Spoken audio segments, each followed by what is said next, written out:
Irmãos e irmãs, boa noite.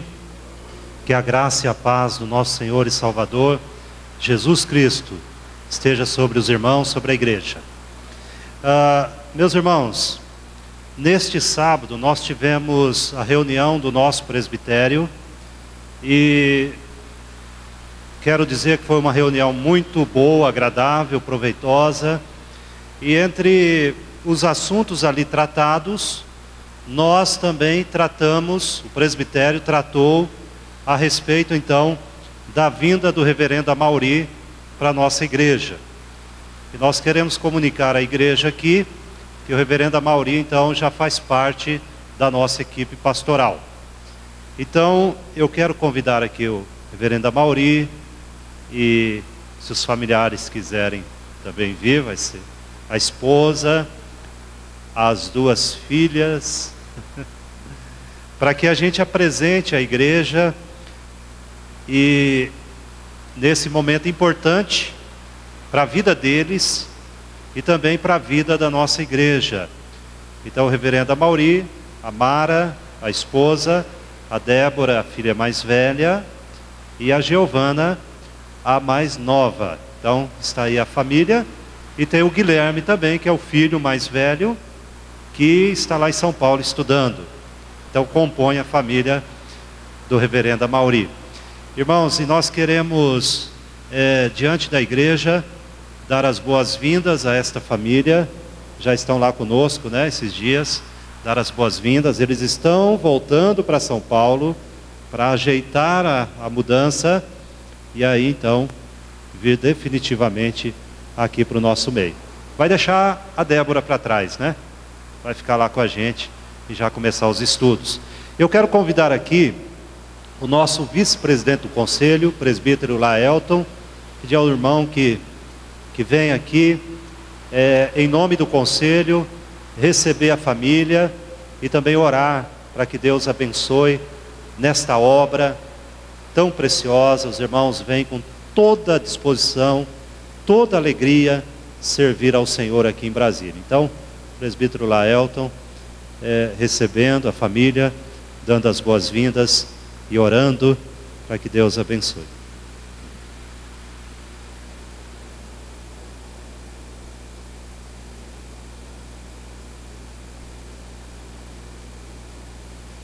E depois os irmãos vão poder dar um abraço no pastor, dar as boas-vindas, logo após o nosso culto. Irmão Laelton, então, por favor, ore pela família.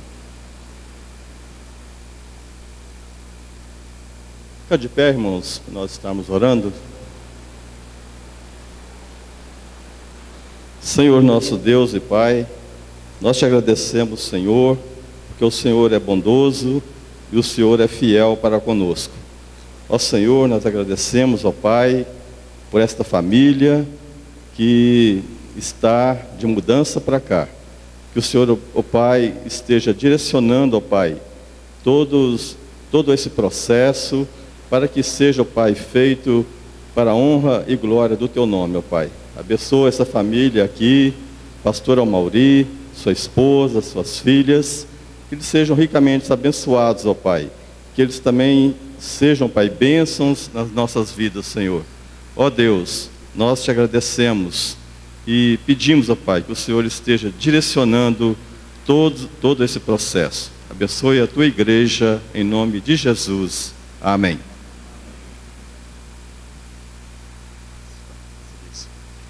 Pode se assentar, irmãos. E para quem não sabe, o reverendo Amaury e família mora em Mairinque, fica a 60 quilômetros de São Paulo, ali interior de São Paulo, e estão voltando daqui uns dias para definitivamente estar aí conosco.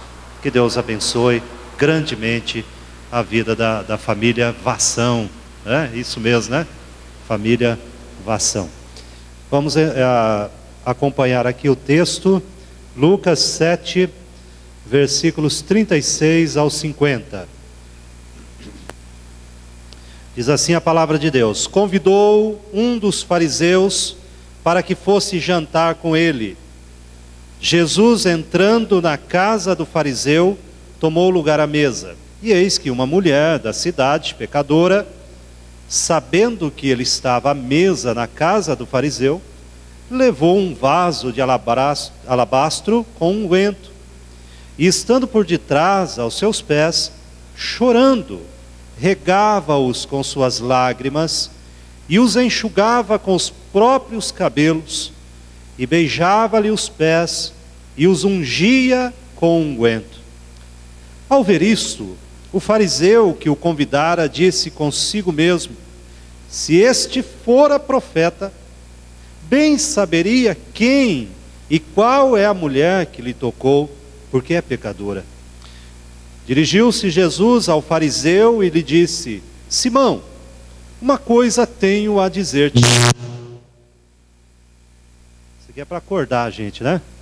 Para deixar a gente bem atento aqui. Quem não deu uma coisa aqui é porque não sofre do coração, né? Então vamos lá. Voltando aqui. Versículo 40, desculpa. Dirigiu-se Jesus ao fariseu e lhe disse: Simão, uma coisa tenho a dizer-te. Ele respondeu: dize-a, mestre. Certo credor tinha 2 devedores. Um lhe devia 500 denários e o outro 50.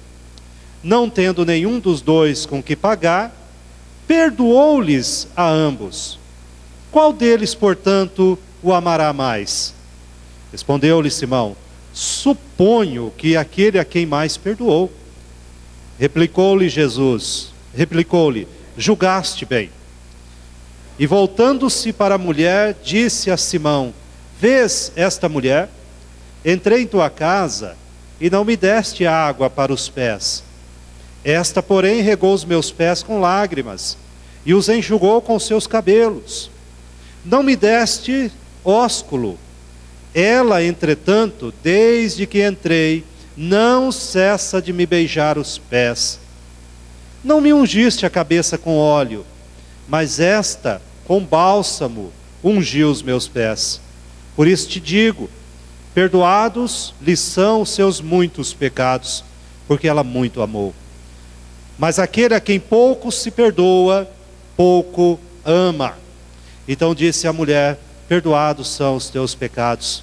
Os que estavam com ele à mesa começaram a dizer entre si: quem é este que até perdoa pecados? Mas Jesus disse à mulher: a tua fé te salvou, vai-te em paz. Vamos orar? Feche seus olhos. Pai celestial, nesta noite, Pai, nós estamos aqui louvando o teu nome, e nós ouvimos, Pai, a respeito de tantos irmãos e irmãs que de forma muito mais difícil estão louvando o teu nome em países tão fechados, tão difíceis. E nós, Pai, que estamos aqui em liberdade, nós pedimos ao Senhor que isso não seja um empecilho para que o nosso coração se dilate para ouvir a tua palavra. Ó Senhor, trabalhe o nosso coração, a nossa motivação, o nosso entendimento, e que toda distração seja repreendida pelo Senhor, em nome de Jesus. Amém, Senhor. Amém. Irmãos, não é comum a gente ver entrar em nossas igrejas pessoas então que são conhecidas pela vida pregressa, seja ele um bêbado, um drogado, uma prostituta, ou outras pessoas que são consideradas párias da sociedade, ou muitas vezes até mesmo consideradas pessoas sem recuperação. E eu me lembro que uma certa ocasião nós estávamos num culto de oração numa igreja, e de repente entra um jovem nesta igreja, um rapaz preso pelas drogas, um rapaz que naquele momento que ele entra no nosso templo, poucas pessoas na reunião de oração, ele carregava nos seus bolsos a droga que ele consumiria um pouquinho depois, mais além, após o culto. E esse jovem naquele dia, ele ouviu a palavra de Deus, e o seu coração foi transformado. E ele me contando depois que quando sai do culto, daquela reunião tão simples de oração, o seu coração já inflamado pela palavra de Deus, a sua vida já transformada pelo Espírito Santo, ele coloca as mãos no bolso e joga aquela droga toda no chão, pisa em cima e diz: a partir de hoje, eu sou um novo homem. Irmãos, esse rapaz hoje, depois ele se torna missionário. Eu tive a oportunidade de acompanhá-lo nos seus primeiros passos da fé. Morou um tempo na minha casa, algum tempo em casa, e ele então teve a sua vida transformada pelo Senhor Jesus. Irmãos, às vezes nós como igreja do Senhor Jesus, achamos, ou podemos imaginar, ou podemos até viver como se o Evangelho, como se o vir à igreja, as coisas de Deus, fosse uma espécie de virtude social. Então as pessoas, com o tempo, parece que a igreja parou de acreditar, parou de crer, de que o Evangelho é um milagre, a conversão de um pecador é um milagre, que a pessoa pode sim ser retirada da mais profunda treva, do mais profundo abismo, e ter a sua vida transformada radicalmente. Parece que como igreja nós pecamos quando achamos que o Evangelho e a evangelização é apenas uma adaptação, uma adequação social, aonde as pessoas então elas começam a ter alguns trejeitos sociais melhores, mas não uma transformação do coração. Tanto é que nós hoje vivemos o Evangelho, um Evangelho que tem partições. Então esta é a minha vida, aqui é a igreja, no momento do culto eu sou assim, mas lá fora aí é outra história, eu vivo como eu quero.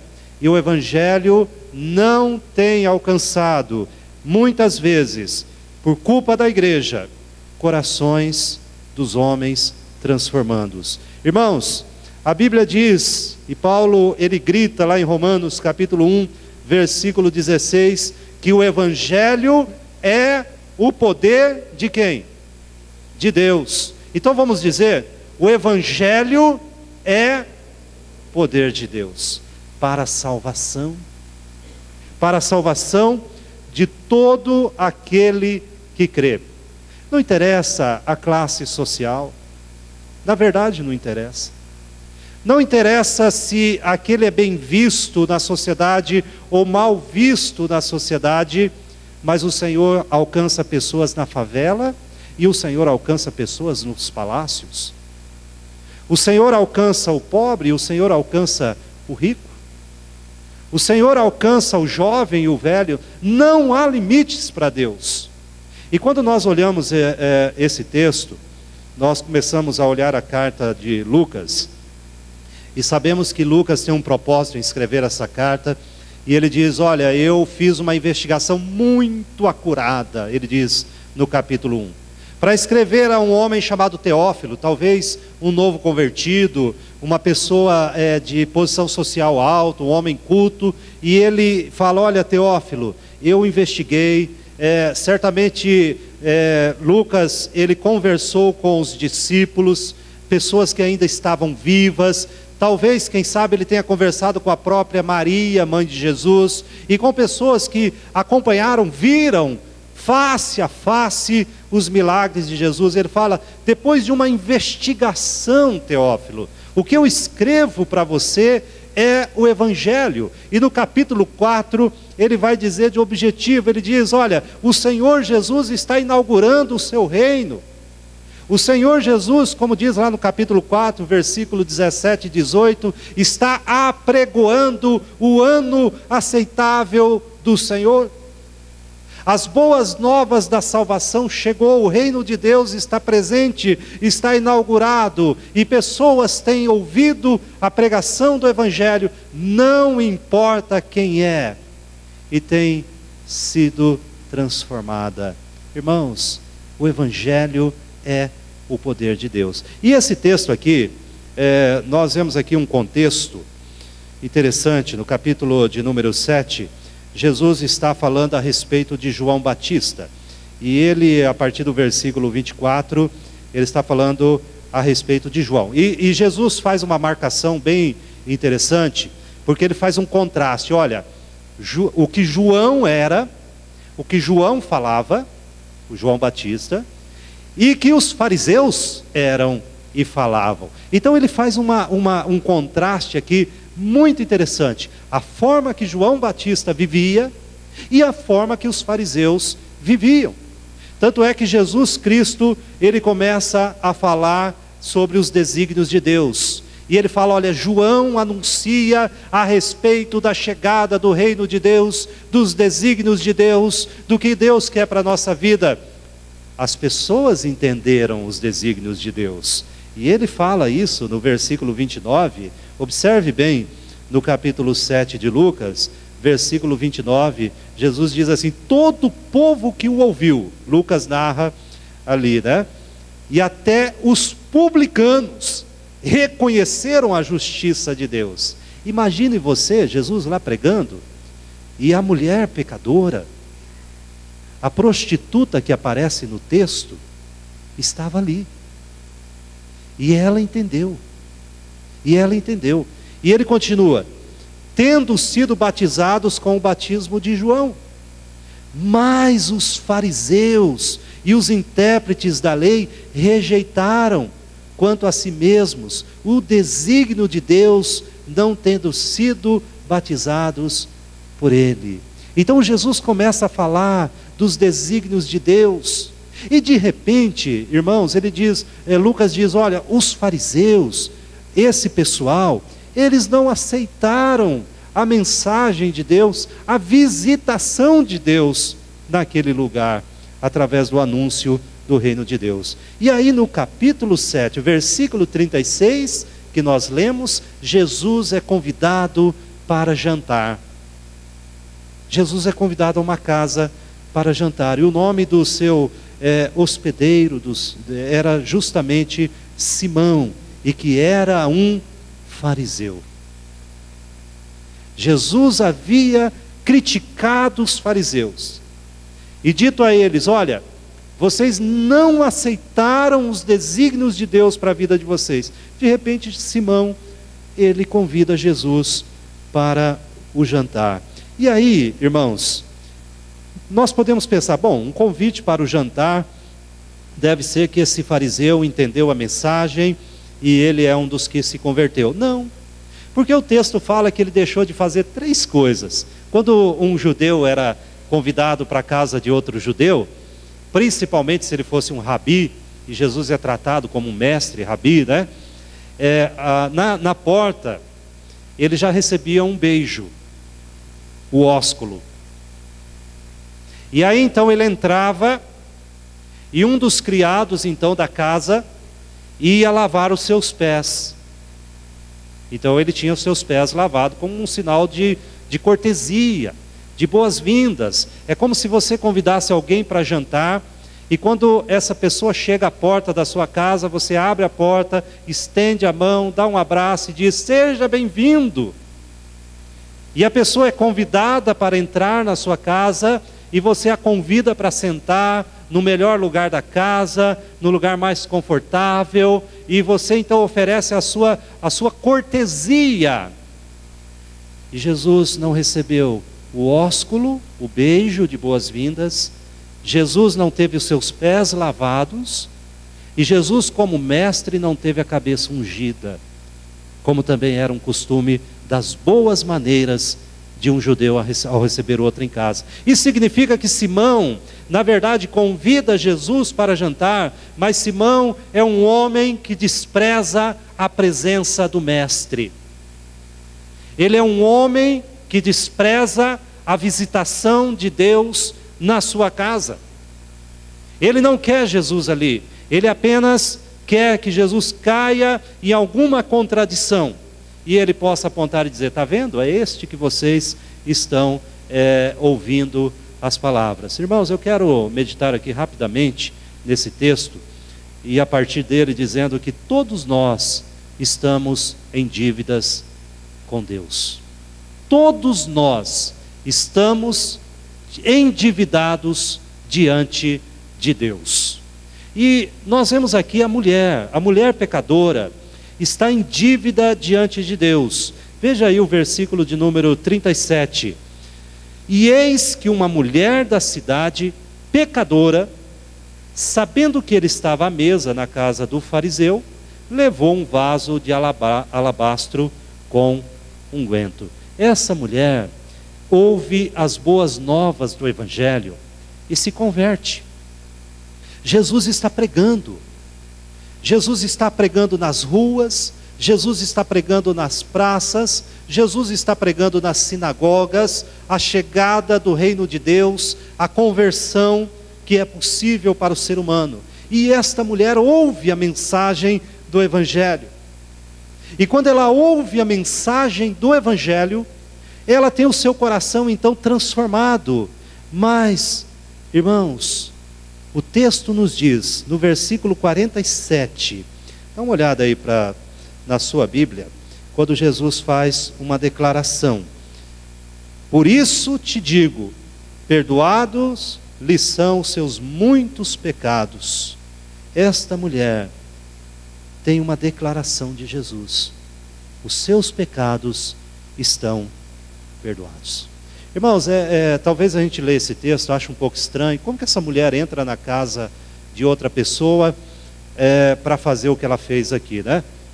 Na verdade, é um pouquinho diferente, era diferente o costume lá na época, lá no Oriente Médio, e ainda é, né, diferente. Quando uma pessoa importante como Simão abria sua casa e convidava gente importante para jantar, e aí então essas pessoas se colocavam ali, os curiosos da cidade, as pessoas que não tinham o que fazer, né? Aquele pessoal, né? Eles podiam entrar também. Eles não podiam entrar naquele local, eles não podiam se sentar à mesa ali.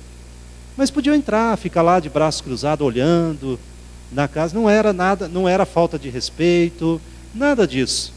Era um livre trânsito. Então essa mulher, ela não está invadindo a casa. Ela não invadiu a casa. No costume da época, as pessoas podiam entrar e não eram pessoas indesejadas ou pessoas que eram mal vistas por terem entrado. Mas aquela mulher, ela então chega a Jesus e presta a sua adoração. E o texto aqui do versículo 47 diz assim, Jesus faz essa declaração: por isso te digo, perdoados lhe são os seus muitos pecados, porque ela muito amou. E, na verdade, se a gente perceber esse texto, a gente pode pensar assim, então por causa do amor dela, ela foi perdoada? Seria isso? Então, porque ela amou, ela foi perdoada? Mas a Bíblia diz que quem ama primeiro não é Deus, não é? Então, na verdade, algumas outras versões trazem uma tradução um pouquinho melhor do que está aqui.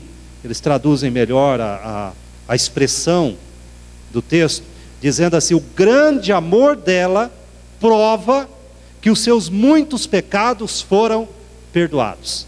Essa é a versão da Bíblia na linguagem de hoje. Então, nós poderíamos traduzir assim, esse texto: os seus muitos pecados foram perdoados, porque, portanto, ela muito amou.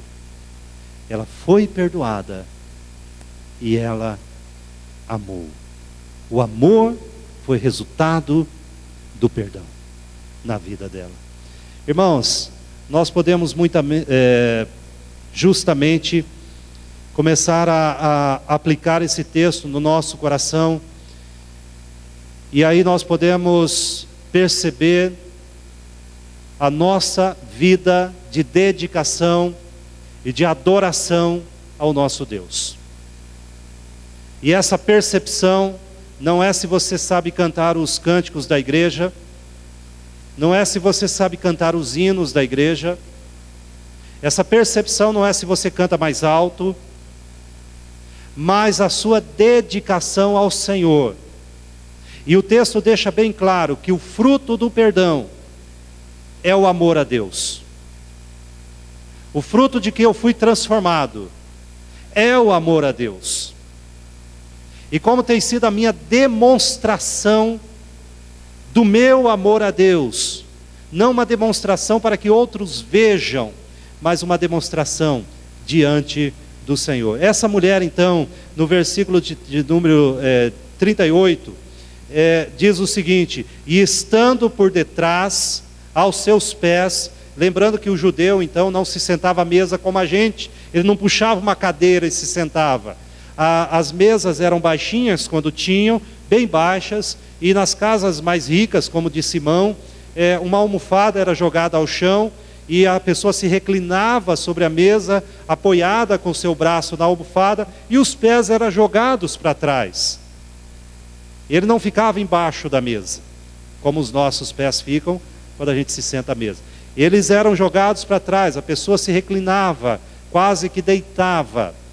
Então essa mulher que podia estar ali, esta mulher que estava observando, ela viu então o desprezo de Simão pelo mestre, pelo Salvador, e ela quer de alguma forma compensar Jesus.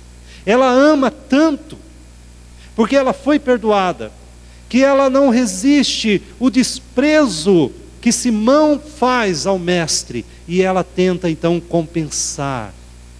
E o que eu tenho nas mãos? E o texto diz o seguinte: estando ela por detrás aos seus pés, chorando, rega-os com suas lágrimas, e os enxuga com os próprios cabelos, e beija-lhe os pés, e os ungia com o unguento. Simão não dá o ósculo santo, o ósculo, melhor dizendo, né? Simão não lava os pés de Jesus. Simão não unge Jesus. E esta mulher, numa atitude de adoração, numa atitude de que ela não pode ver o seu mestre sendo rejeitado desta forma, com suas próprias lágrimas, o texto diz que ela então lava os pés de Jesus. E com seus próprios cabelos. E é interessante um detalhe, meus irmãos, que Simão também está observando essa cena e julgando. Uma mulher, quando soltava os cabelos, naquela época, ela só podia fazer para o marido, só na intimidade do seu quarto. Então Simão, ao olhar para aquela mulher soltando os cabelos para enxugar os pés de Jesus, ele pensa coisas terríveis a respeito do mestre, a respeito daquela mulher, e ele não reconhece a visitação de Deus, de que aquela mulher estava em atitude de adoração, regando os pés de Jesus com suas lágrimas, enxugando com seus cabelos, beijando-lhe não a face, porque ela não se sentia nem digna disto, mas beijando os seus pés e ungindo não a cabeça de Jesus, mas ungindo com os seus pés. Ela presta adoração ao Senhor com o que ela tem. E é interessante, no versículo 37, fala no finalzinho dele que essa mulher levou um vaso de alabastro com unguento. É até difícil falar o nome, né? Mas alabastro nada mais era que um frasquinho pequeno, feito de uma pedra transparente, e dentro dela era colocado perfume. E as mulheres geralmente, olha aí, se as mulheres pensarem nessa ideia, as mulheres pegavam esse vidrinho de alabastro e penduravam no pescoço, o vidrinho perfumadinho, para perfumar o hálito e dar um cheirinho agradável, né? Então as mulheres daquela época andavam lá com as que podiam. Certamente essa mulher ganhou esse vidro de uma forma, né, não lícita, na sua atividade como prostituta, mas ela tinha o que era de mais precioso e derrama aos pés do Senhor, prestando a sua adoração. Ela se aproxima de Jesus, ela se joga aos pés de Jesus, ela ama o mestre, porque ela foi perdoada pelo mestre. Irmãos, Todos nós estamos em dívida diante de Deus. Esta mulher pecadora estava em dívida diante de Deus. E talvez nós possamos, num primeiro momento, olhar e dizermos o seguinte: esta é a maior pecadora do texto. E a Bíblia diz que não. O maior pecador do texto não é a mulher. O maior pecador do texto é Simão. E Simão, que se considerava justo, está em dívida diante de Deus.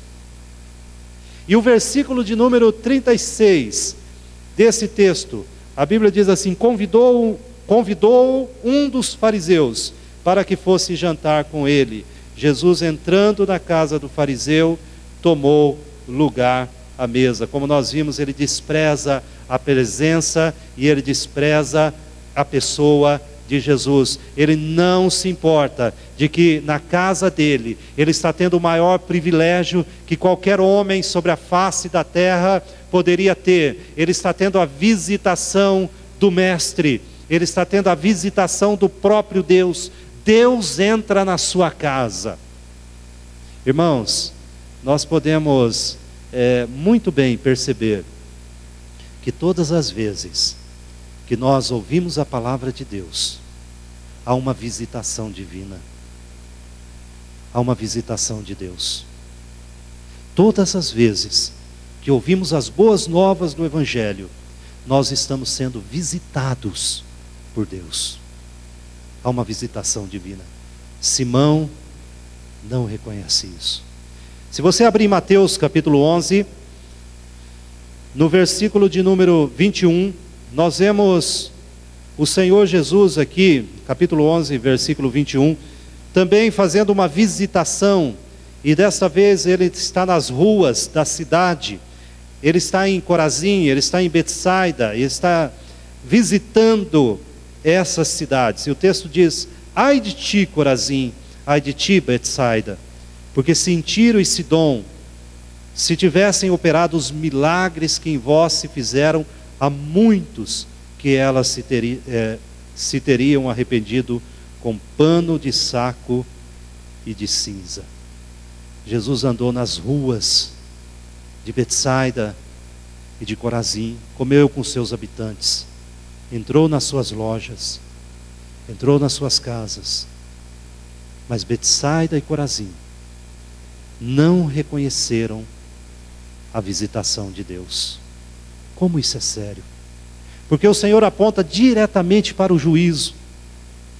Ele aponta diretamente para o último dia, de que todo pecador que foi visitado por Deus e que desprezou esta visitação divina, não há esperança para ele. Não há esperança. Simão despreza a presença e a pessoa de Jesus. Simão julga aquela mulher. E ele julga a atitude daquela mulher de forma errada. E o versículo 39 nos diz o seguinte: ao ver isto, o fariseu que o convidara disse consigo mesmo. Vamos ver aqui o pensamento então de Simão. Se este fora profeta, bem saberia quem e qual é a mulher que lhe tocou, porque é pecadora. Simão conhece aquela mulher. Ele já ouviu falar daquela mulher. Ele sabe que aquela mulher é uma mulher imoral, de uma reputação imoral, uma prostituta na cidade. E ele despreza a mulher e despreza Jesus. Ele não reconhece a conversão daquela mulher e a adoração daquela mulher. Irmãos, e será que a gente mesmo também não temos tido uma atitude de autojustificação, de nos considerarmos melhor do que outras pessoas? Alguém já disse que alguns eles se acham tão melhores do que o outro. Ele se auto-justifica tanto, há tanto orgulho e arrogância no seu coração, como Simão, que ele não acha, que dá a impressão que ele não está indo para o céu, ele está voltando de lá, não está indo como os demais, né? Ele está fazendo o caminho de cima para baixo. E Simão era uma dessas pessoas. Ele despreza, ele julga aquela mulher, porque Jesus se deixa tocar por ela.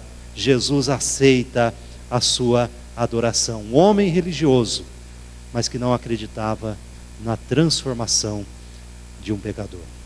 Talvez, meus irmãos, quem sabe, a gente tem se declarado cristão, servidor do Senhor, mas olhamos para pessoas e dizemos: para essa não tem jeito, essa não dá. E nós desprezamos as pessoas. Simão é repreendido por Jesus. Na verdade, Simão queria expor Jesus, porque ele pensou o seguinte: eu não dei o beijo. Simão sabia que ele fez propositalmente. Eu não lavei os pés dele, não pedi para nenhum dos meus empregados fazerem isso. Eu não ungi a cabeça dele com óleo. Ele vai se irar. Ele vai mostrar quem ele é e eu vou desmascará-lo. Mas Jesus vira a mesa. Olha, no versículo 40, Simão começa a ser exposto. E o versículo 40 diz assim: dirigiu-se Jesus ao fariseu e lhe disse: Simão, eu tenho uma coisa tenho a dizer-te. E ele responde: dize-a, mestre. E Jesus começa.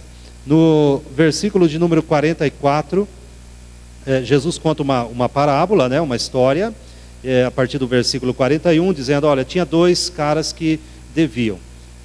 Um devia muito, outro devia pouco. Um devia 500, outro devia 50 denários. E o camarada que tinha que receber perdoou a ambos. E Jesus faz a pergunta: Simão, quem amará mais o seu perdoador? E Simão é obrigado a dizer: quem ele perdoou mais. E aí Jesus diz para ele, versículo 43, respondeu-lhe Simão: e Jesus diz, versículo 44, e voltando-se para a mulher, disse a Simão: vês esta mulher? Entrei em tua casa e não me deste água para os pés. Esta, porém, regou os meus pés com lágrimas e os enxugou com seus cabelos. Não me deste ósculo. Ela, entretanto, desde que entrei, não cessa de me beijar os pés. Não me ungiste a cabeça com óleo, mas esta, com bálsamo, ungiu os meus pés. Por isso te digo, Simão, perdoado-lhe são os seus muitos pecados, porque ela muito amou. Mas aquele a quem pouco se perdoa, pouco se ama. Irmãos, quando Jesus diz assim: essa mulher tem muitos pecados, ele não está dizendo que Simão tinha poucos. Ele está dizendo simplesmente que Simão achava que tinha poucos. Simão se achava mais justo. Simão tinha no seu coração uma arrogância, uma autojustificação. E ele achava que era muito menos pecador do que aquela mulher. Mas aquela mulher, sim, ela achava que tinha muitos pecados e que foi muito perdoada. E aquele que muito se perdoou, muito se amou. Irmãos, todos estão em dívidas diante de Deus e precisam da graça. Não é só a mulher pecadora, não é só Simão, você e eu, nós estamos em dívida diante de Deus e precisamos da graça do Senhor. E é interessante que no capítulo de número 13, nós vemos ali uma história, quando entra na sinagoga uma mulher que está possuída de demônio, e a Bíblia diz que ela está encurvada, e o Senhor Jesus a liberta, a cura, e perdoa os seus pecados. E o chefe da sinagoga diz assim: olha, vocês têm todos os dias da semana para vir, para serem curados, e vocês vêm no sábado não é no dia de ser curado. e aquela mulher que encontra a libertação do seu mal e o perdão dos seus pecados, o texto diz que o maior necessitado daquele texto não é a mulher, mas aquele homem que está escravizado. O chefe da sinagoga, um religioso que está escravizado em seus pecados, mas a sua autojustificação, a sua hipocrisia, o seu orgulho, a sua arrogância, não o deixa reconhecer que Jesus Cristo o visitou. O pecado daquela mulher, da mulher pecadora, era um pecado visível, era um pecado que todos viam, mas o pecado de Simão era um pecado que estava no coração, um pecado oculto, e muito bem poderia ser aplicado a Simão o que Jesus diz: vocês são sepulcros caiados, porque a aparência exterior é bela, adornada, rebuscada, perfeita, mas dentro deste sepulcro há ossos e há toda espécie de sujeira. E assim era Simão, aparentemente um homem justo, mas aquele homem era um homem que tinha no seu coração abrigado uma arrogância, e o seu pecado era extremamente velado no seu coração. Romanos capítulo 3, você abra aí comigo, Romanos capítulo 3, veja aí o versículo, a partir do versículo 9. Romanos 3, versículo 9. Paulo, inspirado, claro, no que Jesus ensina, ele escreve o seguinte: que se conclui, diz o versículo 9, Romanos 3: temos nós qualquer vantagem?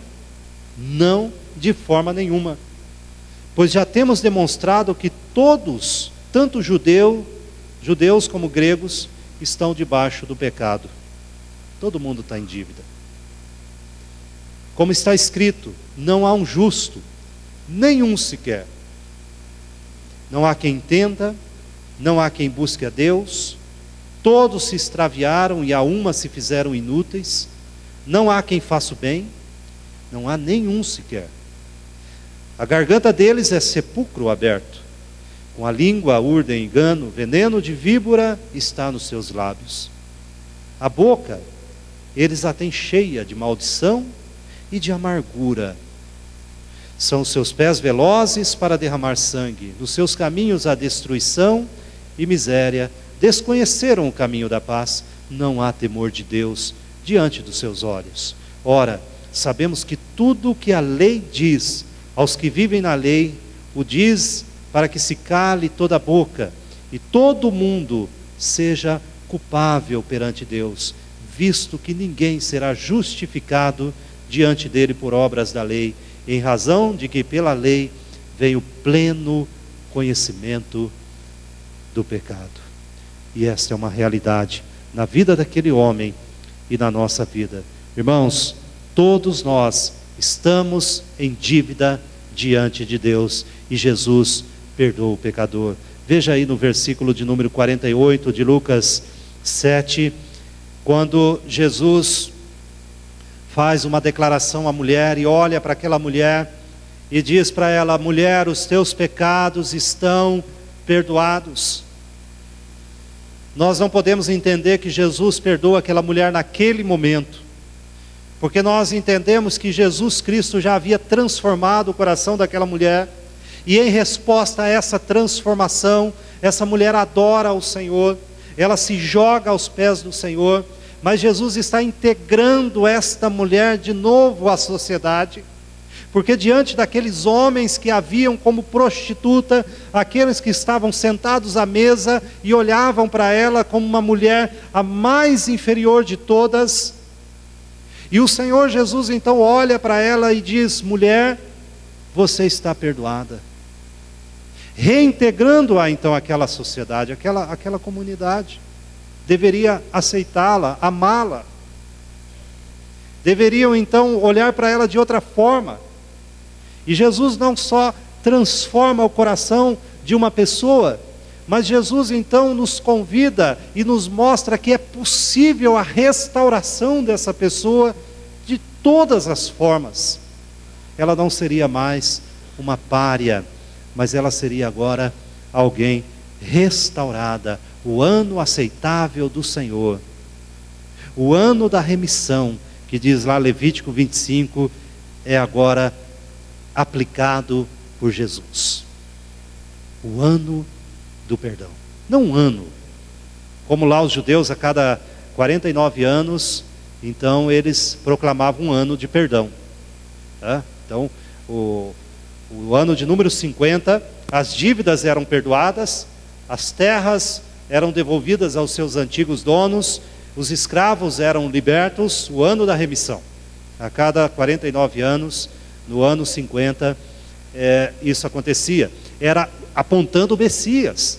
Jesus então no capítulo 4, ele diz: eu estou proclamando o ano da remissão, o ano da aceitação, o ano do perdão, que é a chegada do reino de Deus, e que nós estamos ainda neste ano da remissão, aonde o evangelho é proclamado de que Jesus Cristo perdoa e restaura o pecador. Irmãos, Jesus restaura o pecador. A ovelha perdida é levada de volta ao aprisco. O filho perdido, que a gente chama de filho pródigo, né? O filho perdido é levado de volta ao seio da família. Ele fala em Lucas. E Zaqueu, o judeu perdido, é chamado por Jesus como: este também é filho de Abraão. Ele fala lá em Lucas 19, versículo 9. Pessoas são restauradas, transformadas, porque chegou o ano da remissão, o ano do perdão. O reino de Deus está presente. O pecador do texto não é a mulher. O pecador do texto é Simão, que recusa a visitação de Deus. Irmãos, eu quero aqui já partir aqui para algumas considerações finais. Eu quero dizer que o texto mostra, na verdade, quem é Jesus. Simão achava que ele era um mero profeta, porque no versículo 39 ele diz assim: se este fora profeta, bem saberia quem e qual é a mulher que lhe tocou, porque é pecadora. Ele achava que Jesus era um profeta. Mas Jesus se mostra aqui como o único agente de Deus, através do qual se perdoa os pecados. Somente através de Jesus nós podemos ter os nossos pecados perdoados. Ele vai dizer no versículo 48: então disse a mulher: perdoados estão os teus pecados. Os que estavam com ele à mesa começaram a dizer entre si: quem é este que até perdoa pecado? O único que pode perdoar pecado é Deus. E Jesus Cristo é o Filho encarnado de Deus, é o Deus Filho que se fez homem para perdoar o nosso pecado. E ele se coloca como Deus ao receber a adoração desta mulher em resposta ao perdão concedido. Só Deus pode receber a adoração, e Jesus Cristo recebe a adoração. Ele possibilita que a pecadora se reconcilie com Deus. Ele é o mediador desta aliança, deste pacto. E assim, irmãos, se nós pudéssemos dizer qual lição que Simão chegou e que nós podemos também chegar, talvez se nós pudéssemos colocar alguma palavra na boca de Simão, pudéssemos dizer: Simão, dizendo: agora eu percebo que eu sou tão pecador, ou mais pecador, do que esta mulher. Simão poderia ter chegado a esta lição: eu percebo que aquela que eu desprezei como alguém pior do que eu, mais vil do que eu, imunda, alguém indigna, alguém que não deveria ter tocado em Jesus, na verdade, e agora eu percebo que eu sou tão pecador quanto ela, ou mais pecador do que ela. Na verdade, não é ela que Jesus deveria ter rejeitado, tirado. Eu que deveria ser, eu que não posso estar na presença de Jesus. Simão poderia ter chegado a essa lição. Ele poderia ter chegado a uma outra lição, e nós também. Essa mulher ouviu a oferta da graça de Deus, e ela se arrependeu. E eu também ouvi da oferta, eu também estava na praça, eu também estava na rua lá ouvindo, quando esse jovem galileu falou. Eu também ouvi do ano aceitável do Senhor, eu ouvi que o reino de Deus está presente, eu ouvi que Deus convida os pecadores ao arrependimento, eu ouvi que este é o único caminho para a salvação. Ela se arrependeu, mas e eu? E eu? Será que me arrependi? Simão poderia ter chegado a uma outra lição, dizendo: realmente eu amo pouco a Jesus, porque eu achava que tinha pouco pecado, e se eu tinha pouco pecado eu fui perdoado pouco. Agora eu percebo isso. E o texto nos mostra, irmãos, eu quero já terminar, que o perdão é um favor imerecido, é um presente imerecido de Deus. Nós não merecemos, você não merece, eu não mereço. O pecado que você e eu cometemos, a maneira que você e eu levamos a vida, a maneira que nós encaramos as coisas, significa que nós não merecemos o perdão de Deus. Nós não merecemos, porque você e eu insistimos em desagradar a Deus. Você e eu, por mais de uma vez e por muitas vezes, temos pecado contra Deus. Nós não merecemos, mas o perdão é oferecido gratuitamente, a graça de Deus, e nós o recebemos pela fé. E ao receber este presente pela fé, nós somos movidos a expressar amor como gratidão. Aquela mulher se jogou aos pés de Jesus. Qual é a minha expressão de amor? Qual tem sido a minha expressão de amor ao Salvador, que teoricamente te salvou e te perdoou? Se isso aconteceu na sua vida, qual tem sido a demonstração disso? E não existe um meio termo para Deus, não existe um meio termo para Jesus. Ou você demonstra fé, ou você o aceita, ou você o rejeita. O texto diz que a mulher o aceitou, e Simão o rejeitou. Não há um meio termo. E o texto nos mostra que os que estavam à mesa questionaram Jesus: quem é este que diz que perdoa pecado? E a nossa atitude? E nós? Não existe meio termo, não existe depois eu vejo isso, não existe eu tenho tempo. Ou você aceita, ou você rejeita a oferta da graça de Deus.